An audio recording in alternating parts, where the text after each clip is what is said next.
হাঁসের মাংস কম বেশি সবারই পছন্দ, বিশেষ করে শীতকালে। তবে হাঁসের মাংস রান্নায় কিছুটা ঝামেলা আছে। অনেকেই যারা এটা ঝামেলা মনে করেন তারা কিন্তু এড়িয়ে চলেন। তো আমি তাদেরকে রিকোয়েস্ট করব এই নিয়মে একবার রেসিপিটা করবেন। অনেস্টলি বলছি, হাঁসের মাংস নিয়ে আপনার আর কোনো অভিযোগ থাকবে না। আমি চেষ্টা করেছি যতটা ঘরোয়া উপাদানে এই রেসিপিটা করে দেখানো সম্ভব আমি করে দেখিয়েছি। আশা করব রেসিপিটা আপনারা অনেক এনজয় করবেন। শুরুতেই আমরা এর মশলাটা তৈরি করে নিব। 1 টেবিল চামচ মতো গোলমরিচ দিয়ে দিচ্ছি, 10-12টা লবঙ্গ, 2টো কালো এলাচ বা বড় এলাচ, 8-10টা ছোট এলাচ এবং 3 টুকরা দারুচিনি। মশলাগুলোকে না টেলে গুঁড়ো করে নিচ্ছি। মশলাগুলোকে না টেলে গুঁড়ো করে নিলাম। চুলায় একটা পাতিল গরম করে নিয়েছি। 50 ml মতো রান্নার তেল দিয়ে দিচ্ছি। 1.5 কাপ মতো পেঁয়াজ কুচানো দিয়ে দিচ্ছি। পেঁয়াজগুলো সফট হয়ে না আসা পর্যন্ত এগুলোকে একটু ভেজে নিব। এগুলোকে জাস্ট আমি 3-4 মিনিট মতো ভেজে নিলাম। দেখুন পেঁয়াজগুলো অনেকটাই সফট হয়ে আসছে। দিচ্ছি আদা বাটা, 2 টেবিল চামচ আদা বাটা দিয়ে দিলাম। রসুন বাটা দিচ্ছি, রসুন বাটাটাও 2 টেবিল চামচ দিয়ে দিলাম।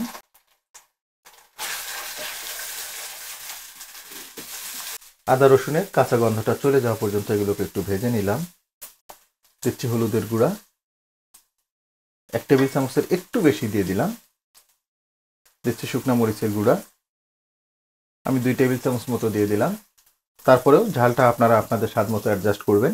যদিও হাঁসের মাংসে ঝালটা একটু বেশি লাগে। জিরার গুঁড়া দিয়ে দিচ্ছি 1 টেবিল চামচ, ধনিয়া গুঁড়া দিয়ে দিচ্ছি 1 টেবিল চামচ,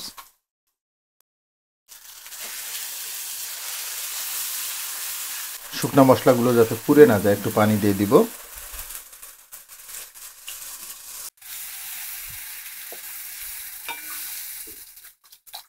এক কাপ মতো পানি দিয়ে দিলাম। দিচ্ছি 2টো তেজপাতা, লবণ দিয়ে দিচ্ছি। আমি 2 টেবিল চামচ মতো লবণ দিয়ে দিলাম। আপনারা আপনাদের স্বাদ মতো এটা অ্যাডজাস্ট করবেন। শুরুতে যে মশলাটা গুঁড়ো করে নিলাম সেটা দিয়ে দিচ্ছি।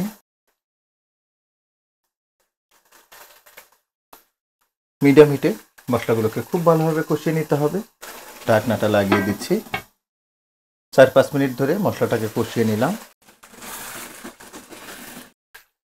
দেখুন মশলাটা থেকে খুব চমৎকারভাবে তেলটা ছেড়ে দিয়েছে। আর মশলা থেকে যখন সুন্দরভাবে তেলটা ছেড়ে দেবে তখন বুঝবেন আপনার মশলাটা খুব সুন্দরভাবে কষানো হয়ে গেছে। এখন মাংসগুলো দিয়ে দিব। মাংসগুলো দেখেই বুঝতেছেন এটা কতটা তেল হয়েছে।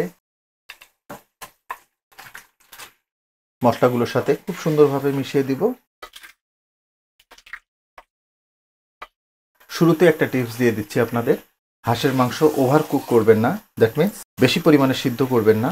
হাঁসের মাংস এমন একটা মাংস, এটা বেশি করে সিদ্ধ করলে এটা কিন্তু স্বাদটা অনেকটাই চলে যায় এবং খেতেও ভালো লাগে না। এজন্য একদম পারফেক্টলি কুক করবেন। আর কি করে বুঝবেন এটা পারফেক্টলি কুকড হয়েছে আমি দেখাবো আপনাদের। ঢাকনাটা লাগিয়ে দিচ্ছি আর চুলার জালটাকে মিডিয়ামেই রাখবো। মিডিয়াম হিটে মাংসগুলোকে 8-10 মিনিট আমরা কষিয়ে নিব। তবে মাঝে মধ্যে অবশ্যই ঢাকনা উঁচু করে নেড়ে দেবেন যাতে করে কোনো অবস্থায় তলায় না লেগে যায়। মিডিয়াম হিটে মাংসটাকে প্রায় 8-10 মিনিট আমি রান্না করে নিলাম। তবে অফ ক্যামেরায় 2বার করে নেড়ে দিয়েছিলাম যাতে তলায় না লেগে যায়। দেখুন মাংসটা থেকে কিন্তু অনেকটাই পানি ছেড়ে দিয়েছে। দেখুন মাংসটা কিন্তু এখনো কষানো হয়নি। কি করে বুঝবেন মাংস কষানো হয়নি? মাংস কষানো হলে মাংস থেকে খুব সুন্দরভাবে তেলটা ছেড়ে দেবে। হাঁসের মাংসের স্বাদটাকে বাড়িয়ে নেওয়ার জন্য কয়েকটা রসুন দিয়ে দিচ্ছে, আস্ত রসুন।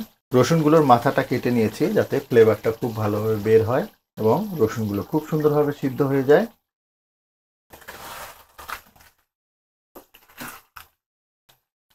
ঢাকনাটা আবার লাগিয়ে দিব আর চুলার জালটাকে মিডিয়াম এবং লোয়ের মাঝামাঝি নিয়ে আসবো। মিডিয়াম লো হিটে মাংসটাকে জাস্ট 5 মিনিট মতো আমরা কষিয়ে নিব। মিডিয়াম লো হিটে মাংসটাকে আরও 5 মিনিট আমি রান্না করে নিলাম। দেখুন মাংসটা থেকে খুব সুন্দরভাবে তেলটা ছেড়ে দিয়েছে। মাংসটাকে ভালোভাবে সিদ্ধ করে নিতে হবে, এই জন্য পানি দিয়ে দিব। তবে পানিটা অবশ্যই গরম পানি। যে কোনো ধরনের মাংসে সবসময় গরম পানি দেবেন, তাতে মাংসটা খুব দ্রুত সিদ্ধ হয়ে যাবে। আর মাংসে পানিটা দিলাম দেখুন একদম জাস্ট মাংস বরাবর। যেহেতু হাঁসের মাংসের ঝোল হয় না এটা গায়ে গায়ে থাকবে ঝোলটা। এবং রান্নার শুরুতে বলেছিলাম আপনাদের যে হাঁসের মাংস ওভার কুক করতে হয় না, তাতে স্বাদটা নষ্ট হয়ে যায়। ঢাকনাটা লাগিয়ে দিব আর চুলার জালটাকে এই পর্যায়ে মিডিয়ামে নিয়ে আসবো। মিডিয়াম হিটে মাংসগুলোকে জাস্ট 15 থেকে 20 মিনিট আমরা রান্না করে নিব। মিডিয়াম হিটে মাংসটাকে আমি 20 মিনিট ধরে রান্না করে নিলাম। দেখুন কত চমৎকার একটা লুক এসেছে অলরেডি। মাংসটা এ পর্যন্ত আমরা 35 মিনিট ধরে রান্না করে নিলাম। তো রান্নার আমরা অলমোস্ট শেষ পর্যায়ে এসেছি। এই পর্যায়ে আমরা এখানে একটু বাগার দিব, তবে চুলার জালটাকে মিডিয়াম এবং লোয়ের মাঝামাঝি নিয়ে আসবো। বাগারের জন্য আরেকটা চুলা একটা প্যান বসিয়েছি। 1 টেবিল চামচ মতো তেল দিয়ে দিব। 1 চিমটি পরিমাণ আস্ত জিরা দিয়ে দিচ্ছি। জিরাটাকে হালকা করে একটু ভেজে নিব। জিরাটাকে হালকা করে একটু ভেজে নিলাম। দুটো পেঁয়াজ কুচিয়ে নিয়েছি। দেখুন পেঁয়াজটাতে গোল্ডেন ব্রাউন কালার চলে আসছে। তো এটা হয়ে গেছে, আমরা ঢেলে দিব।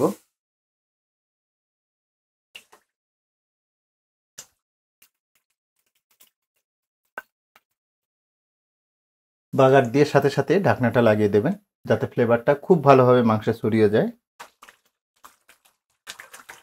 বাগারটা দিলাম, এটাতেও কিন্তু মাংসের স্বাদটা অনেক গুণ বেড়ে যাবে। আরেকটা বিষয় বলে রাখি আপনাদের, যখন আমি মাংসটা দিয়েছি আপনারা নিশ্চয়ই দেখেছেন মাংসটার স্কিনগুলো পোড়ানো ছিল। এটা আসলে আমি একটু ঝলসিয়ে নিয়েছি আগুনে। এতে করে যদি অতিরিক্ত কোনো লোম টোম থেকে যায় সেটা পুড়ে যাবে, পাশাপাশি হাঁসের মাংসের যে কটু গন্ধ থাকে সেটাও কিন্তু চলে যায়। দেখুন রান্নাটা কিন্তু অলমোস্ট হয়ে গেছে আমাদের। আমরা টোটাল বাগার দেওয়ার আগ পর্যন্ত 35 মিনিট রান্না করে নিয়েছিলাম। বাগারটা দিতে দিতে আমাদের আরও 5 মিনিট লেগেছে। এরপরে আরও 5 মিনিট আমরা রান্না করে নিয়েছি। টোটাল আমাদের 45 মিনিট সময় লাগলো।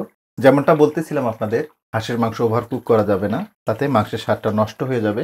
দেশি হাঁস হলে এরকম 45 থেকে 50 মিনিট রান্না করবেন, তাতে মাংসটা পারফেক্টলি কুক হবে। দেখুন ফাইনাল লুকটা। এর কালার এবং টেক্সচার দেখে বুঝতেছেন এটা স্বাদটা কোন মাত্রার হবে। গ্রেভিটা দেখুন। এভাবে হাঁসের মাংস রান্না করবেন, যারা হাঁসের মাংস খায় না তারাও কিন্তু খুব মজা করে খাবে। আপনারা নিজেরাই দেখলেন কতটা স্বল্প সময় এবং স্বল্প উপকরণে এই হাঁসের মাংসটা রান্না করে দেখালাম। আশা করব হাঁসের মাংসের এই রেসিপিটা আপনাদের অনেক ভালো লাগবে, আর ভালো লাগলে কিন্তু আমার সার্থকতা। যদি একটু হলেও ভালো লেগে থাকে তাহলে রিকোয়েস্ট করব লাইক, শেয়ার এবং কমেন্ট করার জন্য। আর আপনি আমার চ্যানেলে নতুন হয়ে থাকলে রিকোয়েস্ট করব আমার চ্যানেলটাকে সাবস্ক্রাইব করার জন্য। তো আজকে এ পর্যন্তই। আবার নতুন কোনো রেসিপি নিয়ে আপনাদের সামনে আসবো।